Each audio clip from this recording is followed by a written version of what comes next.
parle beaucoup du doublé de Kylian Mbappé, mais il n'est pas le seul à avoir brillé hier soir. Et non, après Olivier Giroud, star du match contre l'Australie et désormais co-détenteur du record de buts avec les Bleus, eh bien un autre joueur se rapproche d'un autre record, là aussi détenu par Thierry Henry, Antoine Griezmann, qui en est à 26 passes décisives avec l'équipe de France.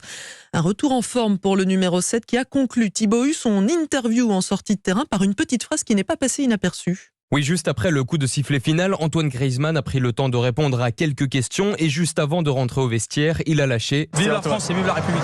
Une phrase marquante qu'il ne s'approprie pas pour la première fois pendant la Coupe du Monde 2018, juste avant la finale contre la Croatie. En conférence de presse, le joueur s'en était d'ailleurs expliqué. Il faut être fier d'être français, on le dit très peu, on est bien en France, on mange bien, on a un beau pays. J'ai envie que les jeunes disent aussi « Vive la République, vive la France », avait-il confié. Et cette petite phrase était remontée jusqu'aux oreilles d'Emmanuel Macron en 2019 lors de la remise de la Légion d'honneur aux Bleus. Le président lui avait expliqué avoir été bouleversé par cette déclaration. Le numéro 7 de l'équipe de France, bien connu pour ses gimmicks décalés, s'était déjà fait remarquer pour sa reprise de la chorégraphie du rappeur Drake ou d'une danse toute droit sortie d'un jeu vidéo en ligne, Fortnite, une époque où il marquait but sur but avec les Bleus. Et Antoine Griezmann et ses coéquipiers qui visent désormais la première place de leur groupe, il faudra la consolider mercredi, ce sera face à la Tunisie.